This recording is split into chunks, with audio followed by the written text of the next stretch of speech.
திருச்சி ஸ்ரீரங்கம் கோவில் அருகே அன்பு என்பவர் 6 பேர் கொண்ட கும்பலால் வெட்டி படுகொலை செய்யப்பட்டுள்ள சம்பவம் மிகுந்த பரபரப்பையும் அதிர்ச்சியையும் ஏற்படுத்தியிருக்கிறது. கூடுதல் விவரங்களோடு இணைகிறார் செய்தியாளர் தினேஷ். வணக்கம் தினேஷ். இந்த 6 பேர் கொண்ட கும்பலை பிடிக்க காவல்துறை என்ன நடவடிக்கைகள் எடுத்திருக்காங்க? இந்த கொலை சம்பவத்தின் முழுக்கட்ட பின்னணி என்ன? முழு விவரங்களையும் பதிவு பண்ணுங்க. வணக்கம். அதாவது ஸ்ரீரங்கத்தில் பிரபல ரவுடி மற்றும் சரித்திர பதிவேடு குற்றவாளி இன்று காலை 6 பேர் கொண்ட கும்பலால் மர்ம கும்பலால் வெட்டி படுகொலை செய்யப்பட்டுள்ளார். இவர் யார் என்று பார்த்தோம்னால் ஸ்ரீரங்கம் மூலத்தோப்பு பகுதியில் லட்சுமி நகர் பகுதியில் வசிப்பவர் அன்பு. இவர் அந்த வழக்கமாக தினமும் உடற்பயிற்சி மேற்கொள்வதற்காக திருவானைக்காவல் பகுதிக்கு செல்வார். திருவானைக்காவல் பகுதிக்கு ஜிம்மை முடித்துவிட்டு இன்று வழக்கம் போல யோகா ஆரோக்கியத்தை மட்டும் இல்ல வருமானத்தையும் கொடுக்குது. இங்க ஒருத்தர் யோகா கிளாஸ் நடத்தி வருஷத்துக்கு 15 லட்சம் ரூபாய் சம்பாதிக்கிறாரு. எப்படின்னு தெரிஞ்சுக்க ஃப்ரீடம் ஆப்பை டவுன்லோட் பண்ணுங்க. வீடு திரும்பும் போது மேலூர் சாலை ரோடு பகுதியில வந்து கொண்டிருக்கும் போது 6 பேர் கொண்ட கும்பல் அவரை வழிமறித்து ஆயுதங்களால் தாக்க முயற்சித்துள்ளனர்.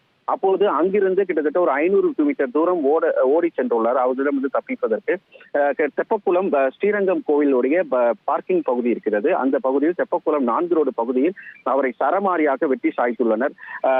உடனடியாக அந்த பகுதியில் இந்த மக்கள் ஆம்புலன்ஸ்க்கு தகவல் தெரிவிக்கப்பட்டு உயிருக்கு போராடிய அவரை மீட்டு ஸ்ரீரங்கம் அரசு மருத்துவமனைக்கு அனுப்பி வைத்தனர். அவரை பரிசோதித்த மருத்துவர்கள் அவர் இறந்து விட்டதாக தகவல் தெரிவித்தனர். இதையடுத்து அவர் இறந்து போன அவர் உடலை பார்த்து அவர் உறவினர்கள் அவருடைய குடும்பத்தினர் அனைவருமே அவரை பார்த்து கதறி அழுதினர். உடனடியாக இந்த சம்பவத்தில் ஈடுபட்ட நபர்களை கைது செய்ய வேண்டும். கிட்டத்தட்ட 6 பேர் அந்த சம்பவத்தில் ஈடுபட்டதாகவும் அவரை உடனடியாக கைது செய்யும் வரை நடவடிக்கை எடுக்கும் வரை காவல்துறை உடனே அவர் பிடிக்க வேண்டும் என கோரிக்கை வைத்து அரசு மருத்துவ முன்பாக சாலை மறியலில் தற்போது ஈடுபட்டு வருகின்றனர். தொடர்ந்து இந்த காவல்துறையினர் விசாரிக்க போது இவர் ஏற்கனவே ஸ்ரீரங்கத்தில் பிரபல ரவுடியான திலீப்பிற்கு ஆதரவாக செயல்பட்டவராக இருந்துள்ளார். மேலும் இவர் மீது பல்வேறு வழக்குகளும் இருந்துள்ளது. மேலும் இவருக்கு சமீபத்தில் ஒரு சேவல் சண்டை ஒன்று நடந்துள்ளது. அதில் ஏதேனும் முன்விரோதம் இருந்துள்ளதா அல்லது ஸ்ரீரங்கம் கோவிலில் வேடுபுரை நிகழ்ச்சியின் போது அவருக்கு முக்கியத்துவம் அளிக்கப்பட்டுள்ளது.